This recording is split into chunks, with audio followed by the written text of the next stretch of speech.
तो आकाश जी, initial thoughts क्या हैं आपके? इनिशियल थॉट्स ये है कि इस बार जो मेगा ऑक्शंस आ रहे हैं ये बहुत ही ज़्यादा महत्वपूर्ण ऑक्शंस है, क्योंकि ये जो ऑक्शंस हैं इनसे ये डिटरमिन होगा कि आईपीएल किस लेवल पे जाके और बड़ा होने वाला है। आप देखेंगे कि अभी ट्रांजिशन का दौर शुरू होने वाला है आईपीएल में भी, क्योंकि एक बहुत बड़ा नाम क्रिकेट का वो एज एन अनकैप्ड प्लेयर की श्रेणी में खेल सकता है, और साथ ही साथ रोहित शर्मा और विराट कोहली के रिटायरमेंट, T20 रिटायरमेंट के बाद ये उनका पहला आईपीएल होगा। तो इसमें ये भी गौर फरमाने वाली बात होगी कि क्या ये दो टीम्स के जो फ्रेंचाइजीज हैं, मुंबई इंडियंस और आरसीबी, क्या ये दोनों इन दोनों प्लेयर्स को रिटेन करेगी, या फिर मुंबई का जो स्पैट था। तो बहुत सारी चीज़ें हैं जिसके बारे में आज डिस्कशन होने वाला है।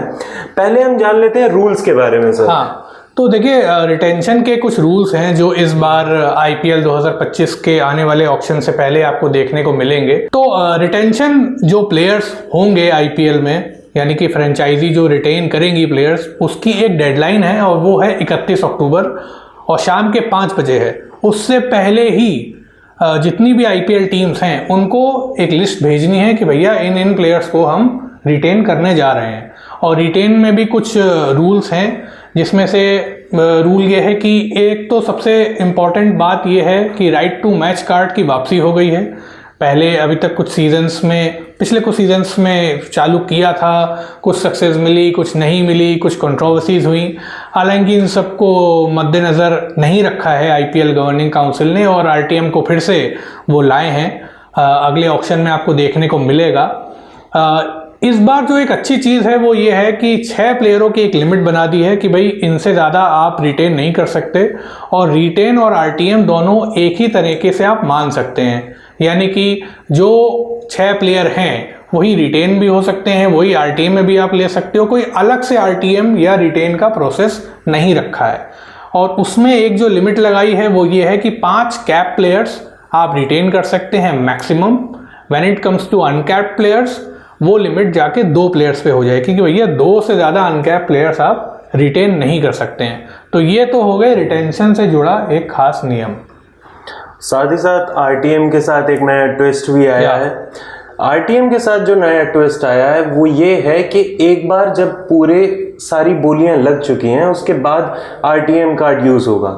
यहां तक ये चीज सेम है, किंतु आरटीएम यूज होने के बाद एक और बार एक चांस दिया जाएगा सारी की सारी फ्रेंचाइजीज को कि क्या आप बोली लगाना चाहते हैं। यदि उन्होंने बोली लगाई तो उस प्लेयर का जो रेट बढ़ेगा उसके बाद वापस उस फ्रेंचाइजी से पूछा जाएगा क्या अब आप आरटीएम यूज करना चाहते हैं। तो इसका मतलब ये है कि जब आरटीएम यूज होगा तो आरटीएम बहुत कुछ लेके जाएगा हमारी फ्रेंचाइजीज से।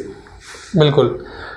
तो आरटीएम के बारे में जैसा कि हमारे साथी ने बताया कि आरटीएम को लेकर एक ये जो नया ट्विस्ट आया है, और बाकी कुछ प्लेयर्स ऐसे हैं जैसे कि आरटीएम की जो अमाउंट है उसको भी जो आईपीएल गवर्निंग काउंसिल है उन्होंने रिवील किया है कि उसकी अलग अलग ब्रैकेट्स हैं जो आपको यहाँ पर आपको समझ में आ जाएंगे धीरे धीरे। पहला तो ब्रैकेट ये है कि जो पहला प्लेयर जो रिटेन होगा वो 18 करोड़ में होगा। 18 करोड़ एक कैप उन्होंने लगा दी है। अब कुछ फ्रेंचाइजीज ऐसी हैं जिनके पास प्लेयर्स उस अमाउंट से ज़्यादा हैं, तो अब ये देखने वाली बात होगी। क्योंकि एक चीज़ और आपको बता दें, इस बार जो टोटल पर्स है आईपीएल फ्रेंचाइजीज का, मतलब हर एक सिंगल फ्रेंचाइजी का, जैसे कि पिछले सीजन तक वो 100 करोड़ था, इस बार 20 करोड़ का इजाफा हुआ है उसमें, और 120 करोड़ जो कि बहुत होते हैं। लेकिन अगर आप 6 प्लेयरों को रिटेन करें और अगर हर प्लेयर की कीमत कुछ 10-12 करोड़ के अराउंड है तो आपका अच्छा खासा पर्स खाली हो जाएगा, क्योंकि इसी पर्स से ही आप रिटेन कर सकते हो। रिटेन की कोई अलग से एलोकेशन दी नहीं है, यही 120 करोड़ से ही आपको रिटेन करना है। तो मैं जो पॉइंट पे बात कर रहा था कि कुछ प्लेयर्स ऐसे हैं जो कि पिछले सीज़न में बहुत ज़्यादा अमाउंट पे बिके थे, तो अब देखने वाली बात होगी कि उनकी फ्रेंचाइजीज उनको कैसे मनाती हैं उस ब्रैकेट में जो कि कम है। कि भाई तुम्हारी कीमत मान लो इतनी है और तुम्हें हम कम में रिटेन कर रहे हैं, तो क्या तुम एग्री हो? तो ये तो फ्रेंचाइज और प्लेयर के बीच की बात है, उसको लेकर तो सिर्फ अंदाजे लगाए जा सकते हैं। या फिर फ्रेंचाइजीज ये कर सकती हैं कि प्लेयरों को एक मैसेज दे दें कि देखो ऐसा है, तुमको हम रिटेन नहीं कर रहे हैं, लेकिन आरटीएम में जाकर हम तुमको पिक करेंगे। अब देखने वाली बात ये भी होगी कि भाई चूंकि मेगा ऑक्शन है, पूरी एक तरीके से आप समझो कि पूरी स्क्वाड बनानी है, तो मेगा ऑक्शन में फिर चीज़ें भी मेगा लेवल पे होंगी। तो जिस प्लेयर को आप छोड़ रहे हो, आप ये सोच रहे हो कि भैया इसको हम आरटीएम में ले लेंगे, क्या पता कि बाकी फ्रेंचाइजीज ने बोली और लगा दी।